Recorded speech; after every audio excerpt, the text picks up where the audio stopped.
শুভ সকাল আমার প্রিয় বন্ধুরা, আশা করছি তোমরা যে যেখানে আছো সকলেই ভালো আছো, সুস্থ আছো। আমি আমার পরিবারের সকলকে নিয়ে খুবই ভালো আছি। আমি সুপ্রিয়া আমার সকল প্রিয় বন্ধুদের আমার ব্লগ চ্যানেলে অনেক অনেক স্বাগত আর অনেক অনেক ভালোবাসা জানিয়ে আজকের ব্লগটি শুরু করছি। আর হ্যাঁ বন্ধুরা, আমার এই ভিডিওটি প্রথম থেকে শেষ পর্যন্ত দেখার অনুরোধ রইল তোমাদের কাছে। আজকে না ঘুম থেকে উঠতে একটু দেরি হয়ে গেছে, ওই 6:30টার মতো বেজে গেছিলো। তো ঘুম থেকে ওঠার পরে সদর দূরে জল দিয়ে দিলাম, তারপরে দেখো উঠোনটা ঝাড় দিয়ে নিচ্ছি আর ঘরটা তারপরে ঝাড় দেবো। ঘরটা ঝাড় দিয়ে তারপরে যে বেলচা আছে ওটাই করে ফেলবো। আগে যদি ঘরটা ঝাড় দিয়ে নিতাম তাহলে আরও ভালো হতো। ঘরটা ঝাড় দিয়ে বাইরে ফেলতাম, তারপর ঘুমটা ঝাড় দিয়ে দিতাম। তো ভাবছি আগে উঠোনটা ঝাড় দিয়ে নিই, কারণ এত বেলা হয়ে গেছে, উঠোনটা একদম নোংরা হয়ে রয়েছে, ভালো লাগছে না দেখতে।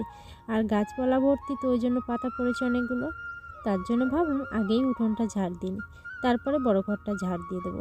আর মা তো এখনও উঠিনি আজকে, মা তো ঠান্ডার জন্য ওই জন্য উঠছে না কদিন। মা কিন্তু সকাল সকালে ঘুম থেকে ওঠে, তো আজকে না আর ডাকিনি মাকে, মাকে ডাকাই লাগে না।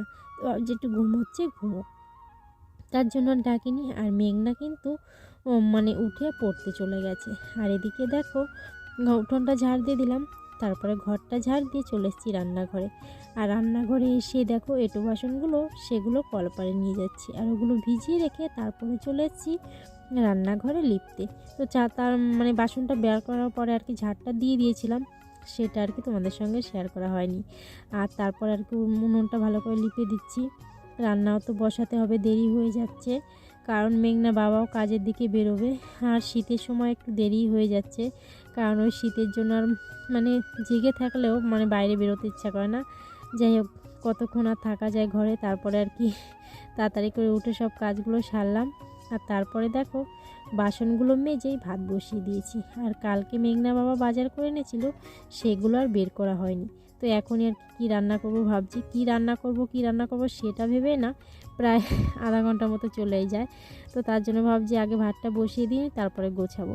আর এই সবজিগুলো মেঘনা বাবা নিয়ে এসছে বাজার থেকে। এই সবজিগুলোকে আমি নাম জানি না সঠিক কী নাম ওর, তো এই প্রথমবারই নিয়ে আসলো, এর আগে খাইও নি ওই সবজিটা।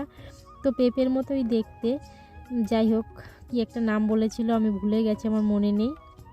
তোমরা যদি কেউ জানো ওই সবজিটার নাম অবশ্যই কিন্তু আমাকে জানিও। আর এদিকে দেখো ওই যে লঙ্কাগুলো এনেছিল, ওগুলোর আর কি বোটাগুলো ফেলা হয়নি, তো ওটাও ফেলে নিচ্ছি। তারপর আর কি সবজিটা কেটে নেব। আর লঙ্কাগুলো বোটা ছাড়িয়ে তারপরে দেখো ওই যে সবজিটা এনেছিল বললাম এক্ষুনি যে নাম জানি না, সেটা আর কি কাটছি, ওটা রান্না করব। তো কিভাবে রান্না করতে হয় সেটাও জানি না, দেখতে তো মনে হচ্ছে একদম পেঁপের মতো। তো যেভাবে আর কি কখনো করিনি, করলে হয়তো ভালো হতো যে এইভাবে করতে হয়। তো আর কি যেভাবে পেঁপে দিয়ে তরকারি করি সেভাবে আর কি করব। আর যাই হোক সবজিটা কেটে নিচ্ছি, তারপরে বেগুন আছে কটা, ওগুলো ভাজবো, সেগুলো কেটে নিতে হবে। আর সব সবজিগুলো কাটা হয়ে গেছে, তারপর তরকারির জন্য সবজিটা কাটা হয়ে গেছে। তারপর ওই যে জল নিয়ে নিলাম। এবার বেগুনগুলো না সেই শুকিয়ে গেছে, অনেক দিন আনা হয়েছে, তো তার জন্য ভাবলাম ভেজে নিই। আর এই বেগুনগুলো না সিদ্ধ বেশ ভালো লাগে, তো কদিন সিদ্ধ ভাত খাওয়া হচ্ছে না, তো ওই জন্য আর কি বেগুনগুলো সিদ্ধ দেওয়া হচ্ছে না। ও বেগুনগুলোকে আর কি ষোলো বেগুন বলে, খুব ভালো লাগে সিদ্ধ খেতে, জানো তো।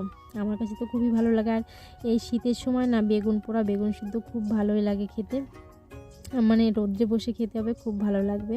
আর এদিকে দেখো রান্নাটা তোমাদের সঙ্গে শেয়ার করিনি, তাড়াতাড়ি করে একটু রান্নাটা করছিলাম, যেহেতু আজকে দেরি করে ঘুম থেকে উঠেছি। তো মেঘনা বাবাকে খেতে দিয়ে টিফিনটা গুছিয়ে দিচ্ছি, কারণ উনি তো সেই 8টার মধ্যে কাজে বেরোয়। আর রান্নাটা করেছি এখন ওই এক তরকারি আর একটা ভাজি করেছি, খুব খুব তাড়াতাড়ি করেছি আর কি, এত তাড়াতাড়ি রান্না করা যায় না। তো যাই হোক একটু কষ্ট হয়ে গেছিলো, তারপরেও টিফিনটা তো করে দিয়েছি, তাতেই আমার শান্তি। কারণ ওই টিফিনটা না নিয়ে গেলে না বাইরের খাবার ওর বাবা একদম খায় না, ওই জন্য টিফিনটা করে দিলাম। ভালোই হয়েছে, তাড়াতাড়ি করলেও একটু এখন তো জিরিয়ে নিতে পারবো। আর এদিকে দেখো মেঘনা বাবা কিন্তু রেডি হয়ে গেছে, আর উনি তো সেই সকালবেলায় স্নান সেরে নিয়েছিল, আর এখন কাজের দিকে বেরোচ্ছে। মেঘনা যেহেতু সাইকেলটা নিয়ে গেছে ওই জন্য সাইকেল নিতে পারলো না।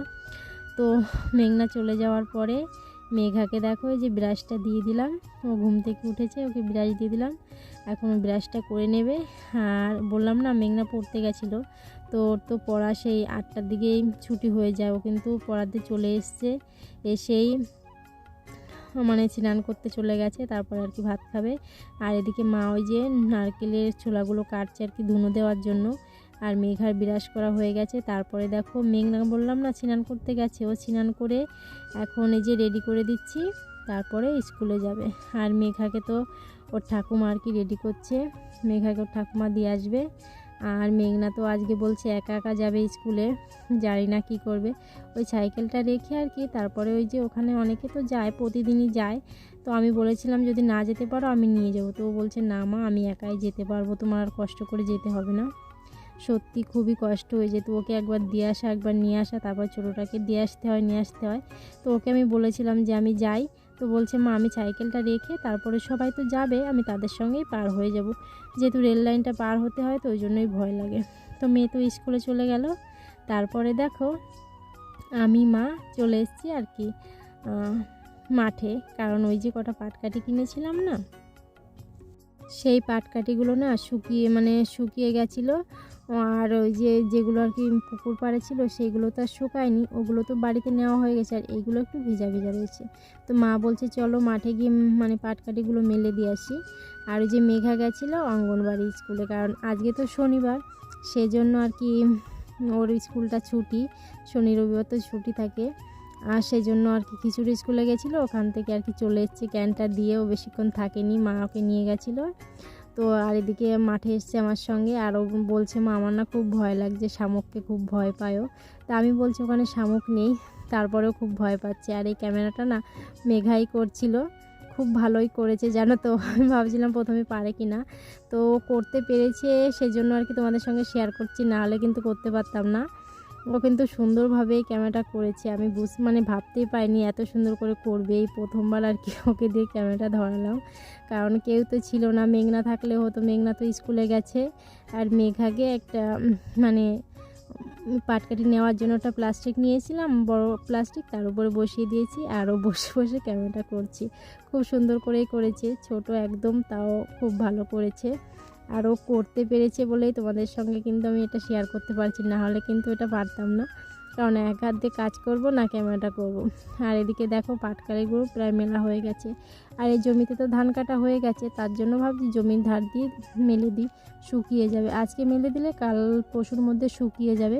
গোড়াটা একটু ভিজা ভিজা রয়েছে, কারণ পুকুর পাড়ে ছিল তো, আর যেহেতু রাত্রেবেলার দিকে নিশি পড়ে ওই জন্য আর কি বেশি ভিজা থাকে। আর মাঠটা রোদ উঠেছে তো, তারপরে এসে খুব রোদ জানো তো, এত রোদ না চোখটা পুরো তাকাতে পারছিলাম না ভালো।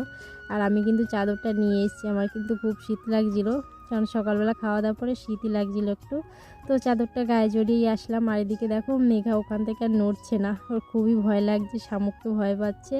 আর জলের সময় আর কি শামুক থাকে, আর এখন ওই খোসাগুলো দেখছে তো ওই জন্য খুব ভয় পাচ্ছে। আর দেখো মাঠটার চারপাশে ধানটা কাটা হয়ে গেছে, তো শুধু সর্ষে ফুল আর কিছুই নেই এখন, সর্ষে ধনে এগুলোই আছে, আর কলাই শাক। আর এদিকে মেঘা তো ভয়েতে হাঁটতেই পারছে না, ওখানটায় দাঁড়িয়ে আছে। আর এই পুকুরটা না বর্ষার সময় একদম জল ভর্তি থাকে, এখন শুকিয়ে গেছে, এখন তো শুকনোর সময়, তার জন্য আর কি জলটা শুকিয়ে গেছে। আর ওই যে উপরের থেকে বড়গুলো তো সব মেলে দিয়েছে, আর ছোটো কটা পাটকাঠি আছে, ওগুলো আর কি একদম ভিজা, তার জন্য ওগুলো একটু উপরের দিকে দিচ্ছি, যাতে একটু বেশি ভালো করে শুকিয়ে যায়। ভিজা একদম তলায় ছিল তো গুঁড়ো গুঁড়ো হয়ে গেছে, তার জন্য আর কি উপরের দিকে দিচ্ছি। আর এরপরে বাড়ি গিয়ে মেঘাকে স্নান করাতে হবে। তো অনেকক্ষণই তোমাদের সঙ্গে কথা বললাম। যাই হোক আমার প্রিয় বন্ধুরা, আজকের ব্লগটি এই পর্যন্ত। তোমরা যে যেখানে থাকো সকলেই ভালো থেকো, সুস্থ থেকো, দেখা হবে পরবর্তী ব্লগে। টাটা সবাইকে।